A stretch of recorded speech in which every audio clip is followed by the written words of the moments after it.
My next guest is Joe Pizzo, the AMLE National Middle Level Educator of the Year for 2020. Joe teaches integrated language arts and serves as a drama co-director at the Black River Middle School in Chester, New Jersey.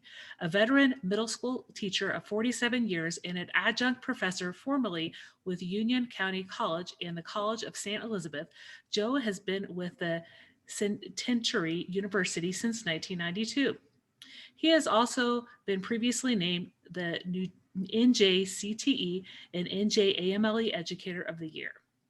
He is a published poet and author who has presented professional development workshops across the country. His podcast, Joe Pizzo, A Spot of Poetry, can be found on YouTube and is soon to be available on another outlet.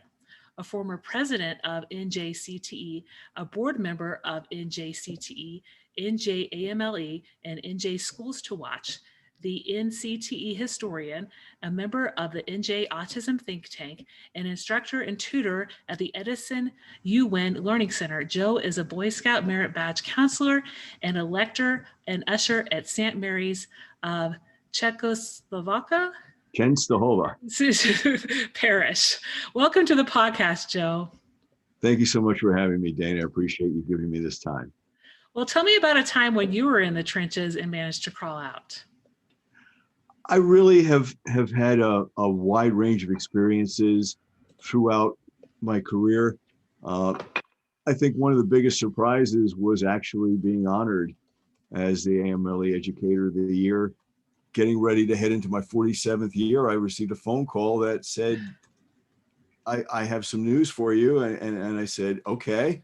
And I was told, you're the Educator of the Year this year for the nation. And I said, oh my gosh, hard to get me to be speechless, but I think you've just accomplished that.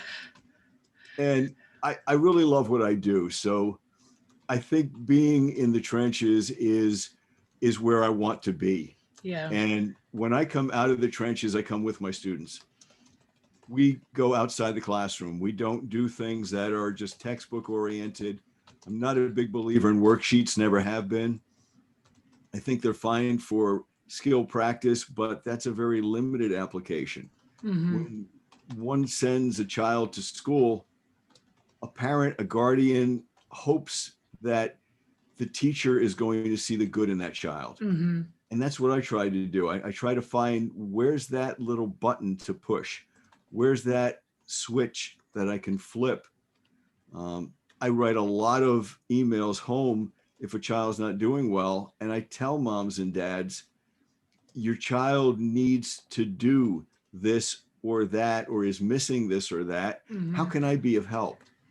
A lot of notes go straight to the child with, I'll add a CC to a parent or a guardian, and maybe to a guidance counselor, to the principal. And most of my notes say, please check your progress on the online source and tell me, how can I help you? What seems to be holding you back from being more successful? I have a student who was not speaking a whole lot at the beginning of the year. And I finally was able to get something, and it was so good. And I let him know that. And now every discussion, this kid's got his hand up and he has a lot of insight. He sometimes sounds like an encyclopedia when he comes up with information that he gives. And it's so nice to hear. It truly is. That's the reason I'm in the classroom. And I tell the kids that I'm not here because I have to be. I'm here because I want to be. Yeah. Yeah, and I really see that passion in you and how, you talk about working with students. And you had a couple of stories for me during our pre-chat. You talked about a garden, a poetry assignment that you'd given to students, and how that ended up being presented when a memorial garden after 9/11 was dedicated. Can you tell me a little bit about that? Yeah, when 9/11 happened, we lost a beloved parent in the community.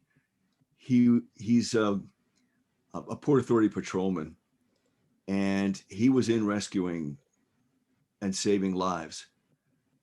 And one time went in, didn't make it out, and had nothing recovered.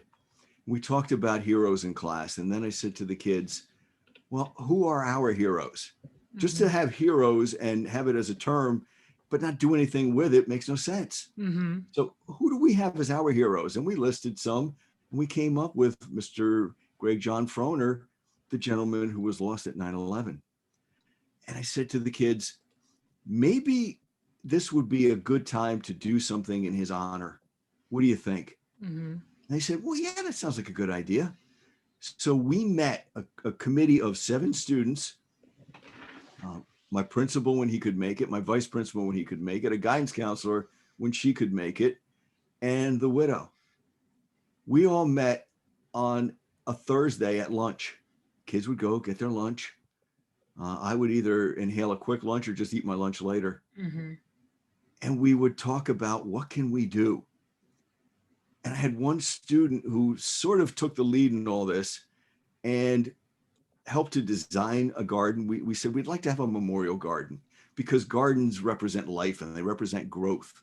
And so we want Mr. Froner's memory to live on. We don't want it ever to go away.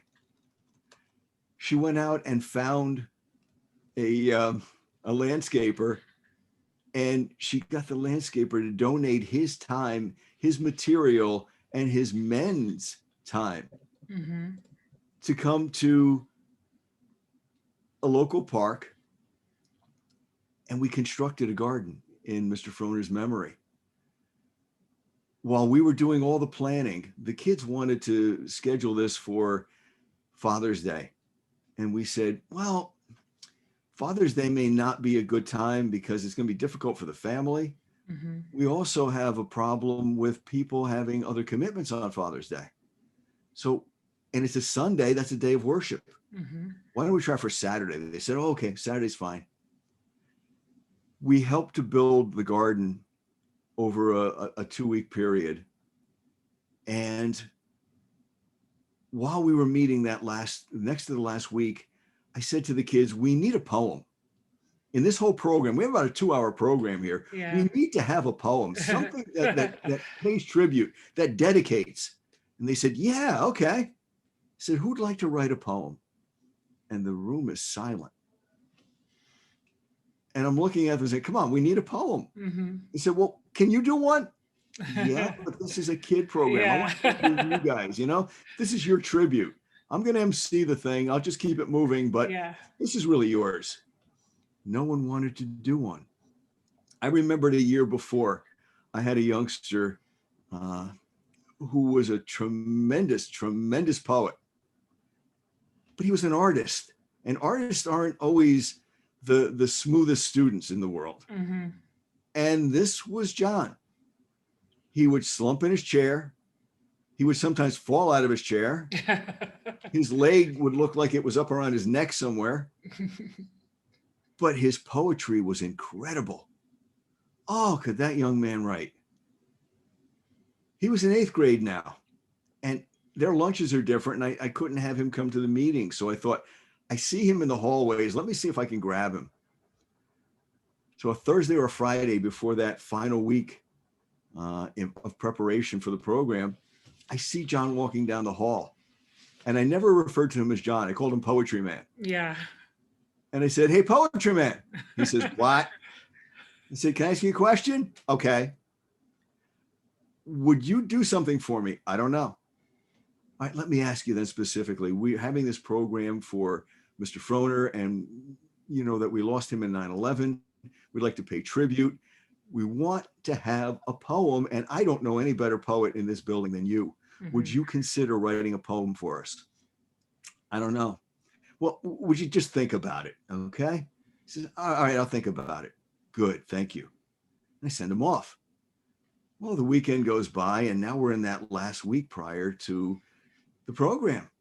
And I see Monday goes by, Tuesday morning goes by. He's not coming over. It's Tuesday afternoon, and I said, you know what? I got to find out one way or another what's going on, or I need a plan B in a hurry. Yeah. And I see John walking by, and I said, Poetry Man. And he takes his hands and puts them up to his head and goes, oh, runs down the hallway. He opens up his locker, And as a typical artist would have a locker this way, everything comes flying out. Yeah. He goes through the papers. He finds his notebook, brings his notebook, runs back down the hallway, comes up to me, opens up the notebook. Things are flying now out of the notebook. He's on the ground going through. He finds a paper. He looks at it. He goes, "Here," and hands me a paper. Uh-huh. And it's a poem that he wrote for Mr. Froner.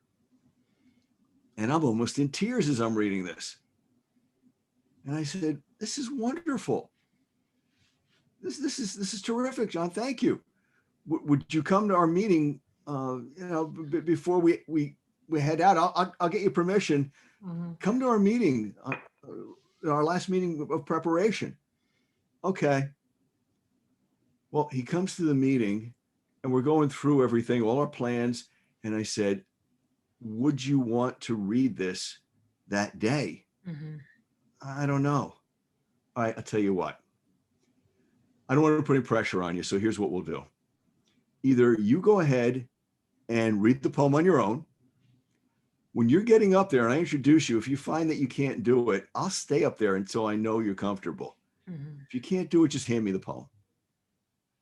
And if you start and can't make it, again, hand me the poem. I'll take over it. Not a problem."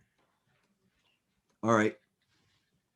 Well, the day comes and we have over 200 people show up on a rainy Saturday morning. There's a police presence to direct traffic in and out of Chubb Park. Mm-hmm. And John shows up and he's sitting there with all the dignitaries and everything. They stopped the girls' softball game because some of their committee is part of what we're doing, and they're not going to be playing softball during a dedication. Yeah. So the girls come up and they're all sitting behind with the dignitaries and people are giving speeches and whatever. And it gets to be the time when John's ready to present. Now, this was not a light day by any means. It started out with the Port Authority bagpipers marching in. Mm-hmm. There wasn't a dry eye in the place. Yeah. And everyone's saying what a wonderful opportunity this is for kids to make a difference, and how our country has pulled together, and we're learning so much. It's time for John to come up. Mm-hmm.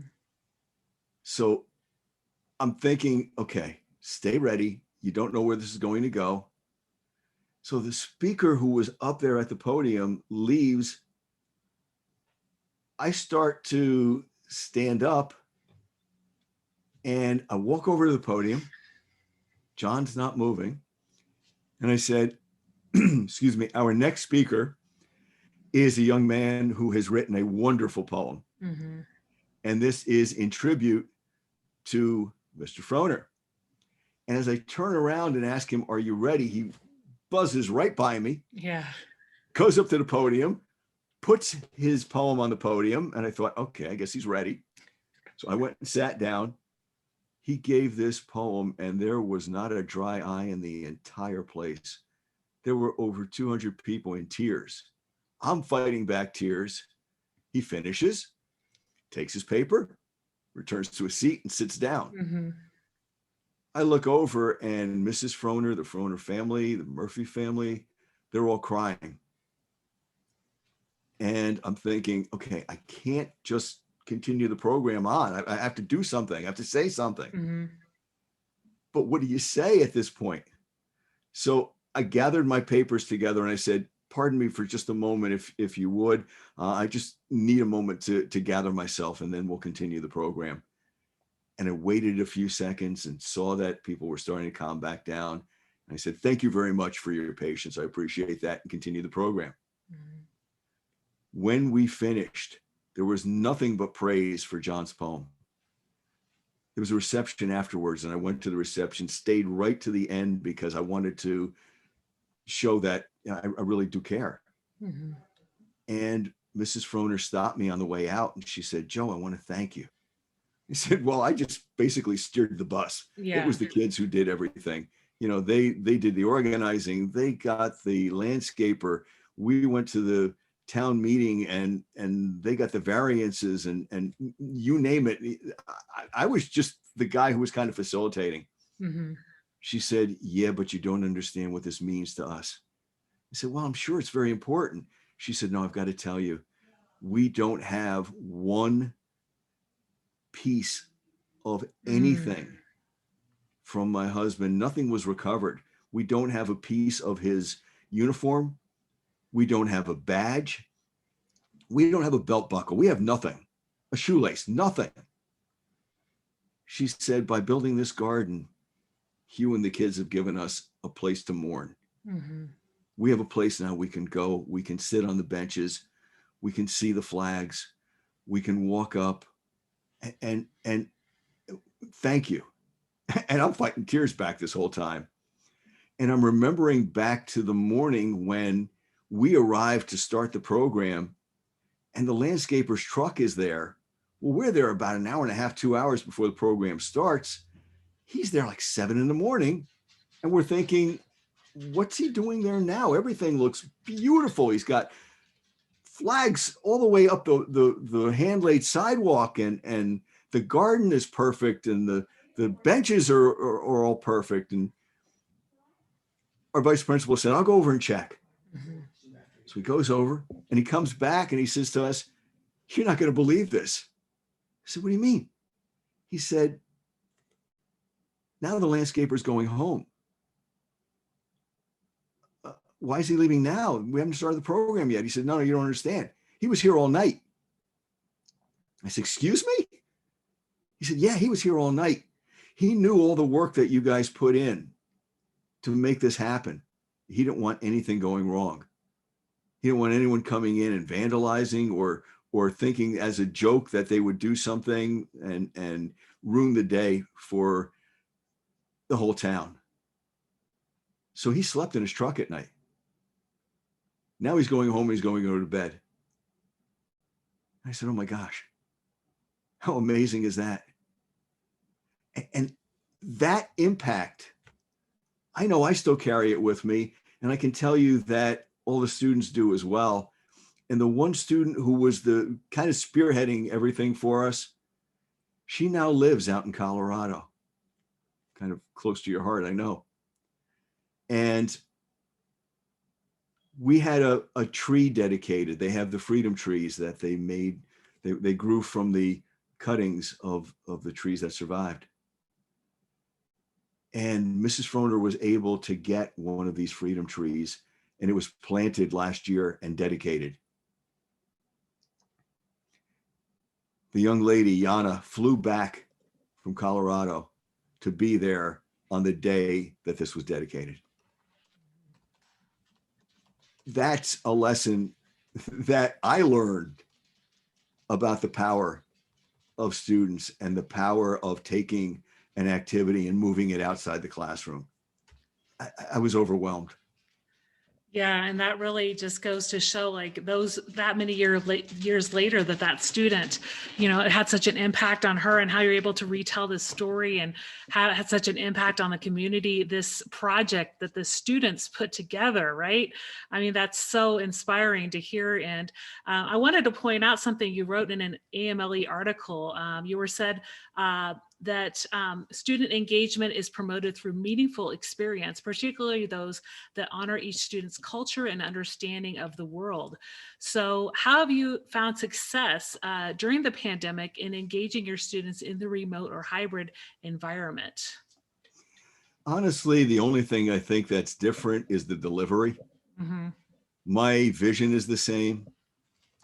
I tell the kids, if there's one thing I miss when we're in class and you do something that's outstanding, I can't walk over and give you a little fist pump. I can't do that. So what I have to do is we maybe do an air fist pump. I'll give you a thumbs up or something. I don't feel the same as I do when I'm there with you. I said, it's so different to be in a room with someone. We've been hybrid for most of this school year. Yeah. And the time before, about a week before the December break, and now up to Martin Luther King. Yeah. Excuse me. We have been hybrid returning to hybrid. We're planning on Tuesday, the day after Martin Luther King Day. We've been remote for those couple of weeks. Yeah.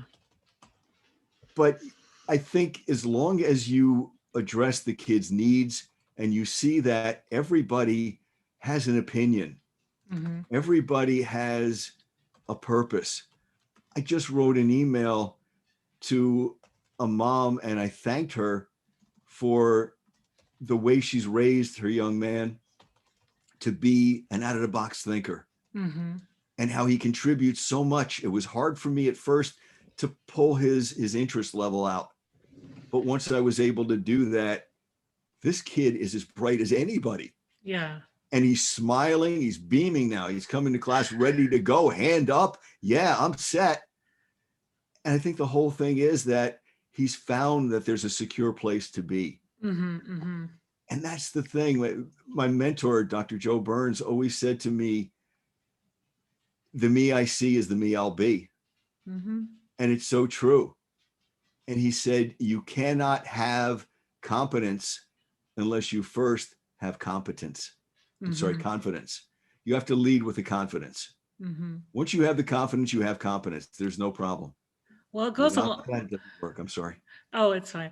It goes a long way, just these shout outs that you're giving to the parents about the students. You know, it really increases their confidence level when you're sharing with the parents, you know, what they're doing in class. And I think I wanted to also talk a little bit about the digital poems that you've been assigning. You had been assigning those for several years prior to the pandemic.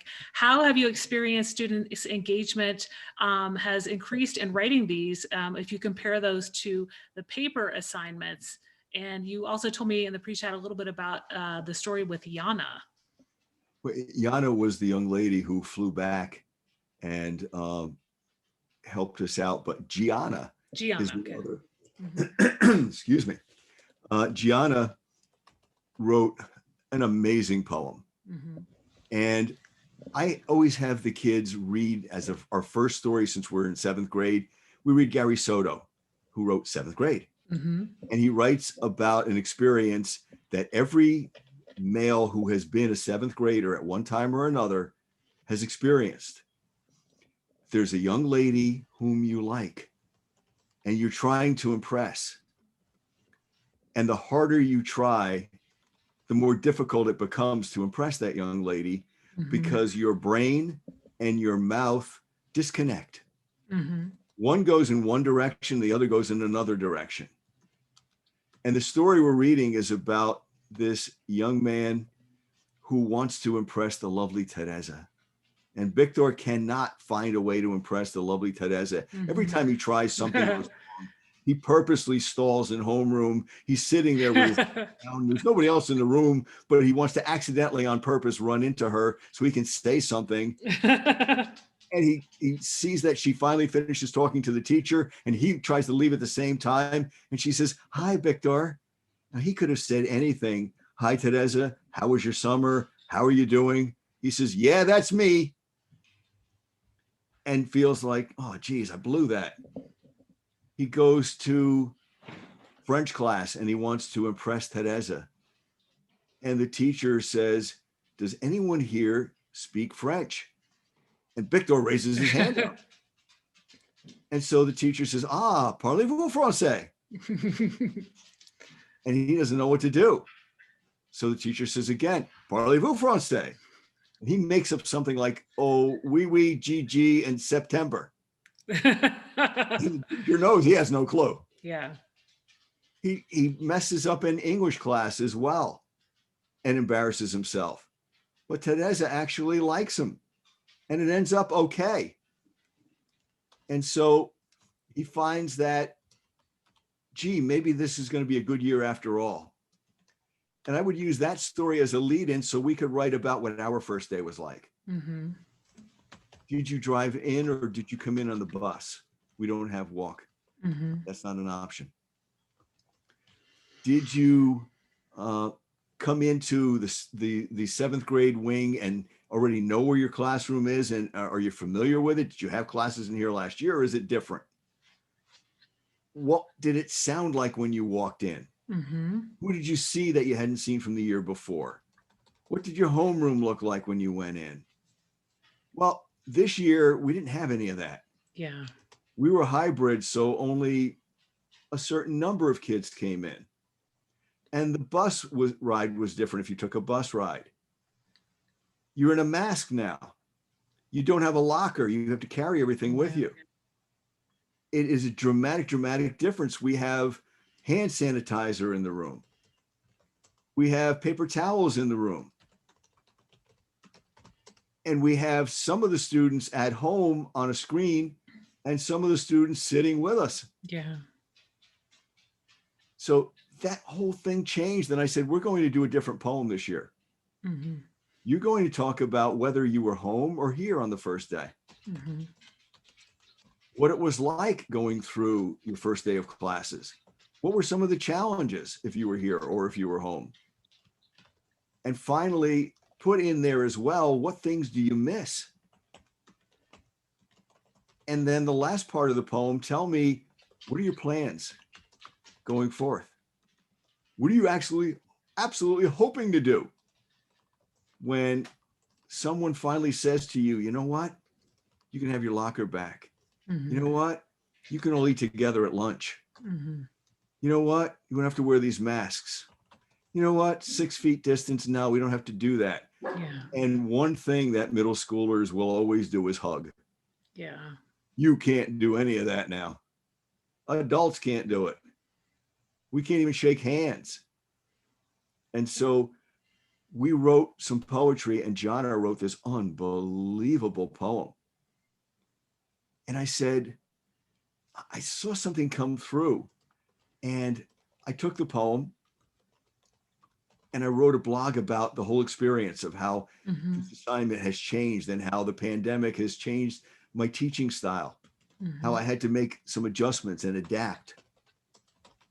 And I sent the poem with the blog over to a link that took us to the US Department of Ed. And when I sent it over, I got a response saying, wow, this is really good. Could you take a picture with your student as well? Okay. So we posed a picture, both of us in masks. And I sent the picture. And the disappointing thing is they forwarded my blog, but they left out the poem and they left out the picture. And I thought, well, even if the picture went, which it may have, I don't know that for sure. Even if the picture went, the poem was the main reason I reached out in the first place. Yeah. But I was able to get the poem featured in a little bit different blog that I sent to the New Jersey Association for Middle Level Education in Jamley. Okay. And I had it put into Drew Teach, which is part of the National Writing Project. It's one of the New Jersey sites. So we have a little group and it went there as well. So Gianna did get some notice. We're having a meeting with the student teachers and the cooperating teachers and different people involved with Drew and the Drew education process. So those folks are going to get to hear a few lines out of Gianna's poem. I wanted her to record it, but she was just a little too shy. So I'm going to take a few of the lines and share it with the folks who are there, the administrators and my colleague teachers. Yeah, and I think that's a great opportunity to be able to get the word out. And you're connected to so many of those organizations, both AMLE and locally in New Jersey, that, being able to share student work and, you're very active on social media as well. And I wanted to ask you what you're currently working on, writing wise or speaking engagement wise, especially with the Autism think tank. Talk to me a little bit about that. I did a 5-page poem and I started it this summer, and I'm somebody who's one of these people who edits as it's coming out of the printer. And I edited and then it just didn't feel right. Then I thought, I have this, and I shared it with a couple of people and I didn't get the reaction I was looking for. And I thought, okay, I didn't hit it yet. So I went back and tried again and restructured it and thought, okay, I think I have it now. And then edited some more. Yeah. And basically the theme is how the pandemic has changed my teaching. Mm-hmm. And I talked about the way that the rooms are now and the limits that we have and the things that we had to adapt and can do and cannot do. And even some of the advantages where kids can get a little extra sleep in the morning. We're Mm-hmm. sure that they're not inhaling a breakfast, but maybe with that little extra time, sometimes we even see them at homeroom. We have to encourage them to put their cameras on because they're in the middle of having their breakfast. Yeah. And I tell them, okay, just show me the top of your head. That's enough. As long as I'm good, but I'm responsible for your safety. Yeah, So yeah. I have to know that that's you, that you're there. I Yeah. even wrote a note today. I sent an email home to one child saying, I didn't see you for 10 minutes. Please tell me what happened, because I've got to be aware that you're there Yeah. and nothing happened. If something happened, I've got to know. Mm-hmm. And I got a note back that, well, my computer was glitching. I said, that's okay. Mm-hmm. That happens. Send me some notice. As soon as things clear up, send me an email. Tell me I had a problem. I'm better now. Mm-hmm. Let a neighbor know, somebody. We've got to know that you're okay. Mm-hmm. And those are, some of those challenges. For the New Jersey Autism Think Tank, I have a program that I was originally going to run at the end of the month, but I had a conflict, so I had to push it back a week. And it's going to be running on um, February 3rd, I believe, is the date that we have chosen. And I have two people who are going to speak about autism. One is a former, well, she started out as an English teacher in a middle school and then went to a high school, now is an administrator. Mm-hmm. And she's an administrator in a school in New Jersey. Terrific young lady. Oh, brilliant, brilliant woman. She has a son who is autistic and he's an adult. Mm-hmm. So he's in a group home. He can get the best care there, but he still gets to visit. And Mm-hmm. during the pandemic, it's been a little tough. Yeah. So she's going to talk about, as a teacher, as an administrator, and as a mom of an autistic child, the kinds of things that teachers need to know about Mm-hmm. autism, things that administrators need to know about autism, the things that adults, parents, and people in the communities need to know about autism. What are the things that you can gather together to make a difference in a positive way in your child's life? She said it helped her so much when she knew the kinds of things that needed to happen at that first child study team meeting when her child was young. And Mm-hmm. she took herself to that meeting and said, okay, I've done my research. These are the things I need to know. This is the type of advocate I need to be for my son. She said, my son wouldn't be as functional as he is today if I Mm-hmm. hadn't known that, if I hadn't done that. And we also have a young lady who is a college student who has plans to go for her master's. She's part of our think tank, Mm-hmm. and she is just a delight to be around. She has autism, Mm-hmm. but she's overcoming it. She's not using it as a crutch, she's using it as a spur. Mm-hmm.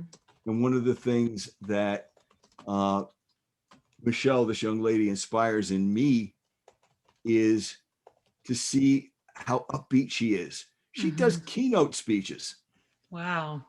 Yeah.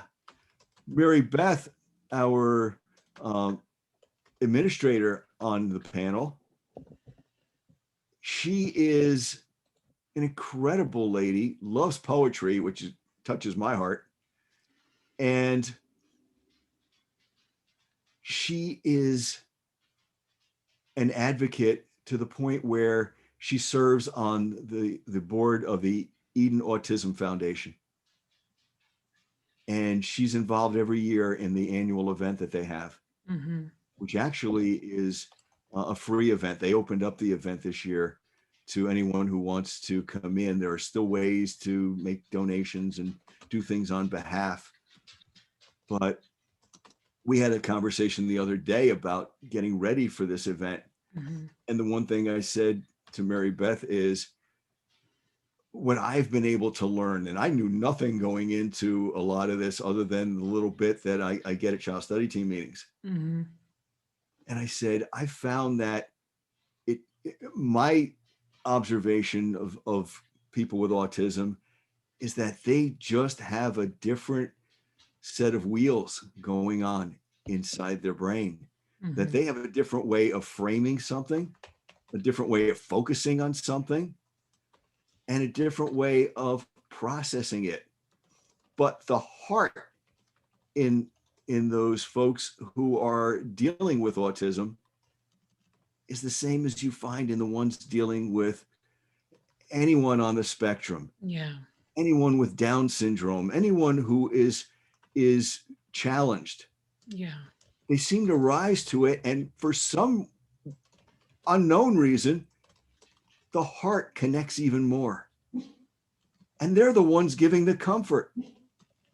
It's incredible to see someone who is getting help with academics comforting the person next to them who maybe didn't do well on a test or a quiz and has a tear in their eye. And this youngster is leaning over saying, "Don't worry, it'll be okay." Mm-hmm. And that's so mature. So we can't just write somebody off because of a label. Mm-hmm. Mm-hmm. They're different. Well, so am I. So are you. So are all of us. We're different. Mm-hmm. And I'm so grateful that we're different. It would be a lousy challenge in the world if we weren't different. We'd have no challenge. Be Yeah. different, good. Yeah, and I think it's great to hear about your involvement in this think tank and how you're able to spread the word about some of these students that you're working with, and just seeing those those inspirations that students on the spectrum are sharing and giving to us as educators and parents. We've had such a wide variety of things to talk about on the podcast today, but out of everything we discussed, what's one thing in particular you'd like listeners to remember? I would like them to know that the one of the biggest advocates you have as a parent, a child, a community member, a colleague is a teacher. Mm-hmm. That teachers do indeed make a difference. For way too long, we have had this expression, those who that can do, Mm. those that can't teach. And I'm sorry, but not only is that a bit insulting, it also is not the original saying. Mm-hmm. There was a little known gentleman from some far off country. I think it was maybe Greece he was from, and I think his name was Aristotle. Mm-hmm. And this little known gentleman did not say what I had just said. Mm-hmm. He said something different. His words are, those that can do, those that understand teach. And that's so true. Every one of us is a teacher in Mm-hmm. some way or other. Every one of us has inspired someone in some way or other. Every one of us has given comfort to someone in some way or other. It's Mm-hmm. who we are, it's what we do as humans. And teaching is just something that some of us do for our profession. This is what Mm-hmm. we do every day. But moms and dads teach their kids. And the greatest factor in determining a child's success is involvement by those folks at home, Mm-hmm. encouragement by the folks at home.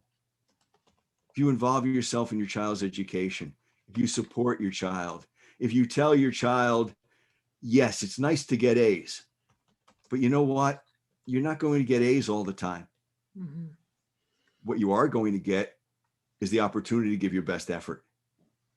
And if you're giving that, you're okay. You're Mm-hmm. going to be very successful in life.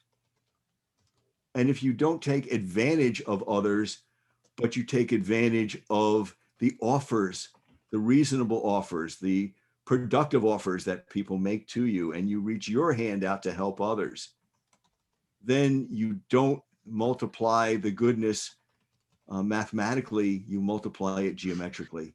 You create synergy. Mm-hmm. That's where it happens. Wow, I think those are such great words to end with. A lot to ponder from what you said there. Giving kids, the best opportunities, and it doesn't matter if you fail, right? You can succeed in your own way. Well, where can people find you online, read some of your blogs, and connect with you? Easiest way to connect with me is through Twitter. I'm at Prof, capital Prof, capital J, capital Pizzo, at Prof J Pizzo. Great. I'll put that in the show notes. Well, thanks so much for being on the Out of the Trenches podcast. It was really a pleasure to speak with you today. Dana, I appreciate you doing this, not only with me, but with all the other folks whose time you are featuring, whose time you are allowing to share your expertise and your tremendous ability to listen. I think that's as good as anything. You encourage the best to come out of the folks who sit here on my end and tell our stories to you. Well, thank you so much.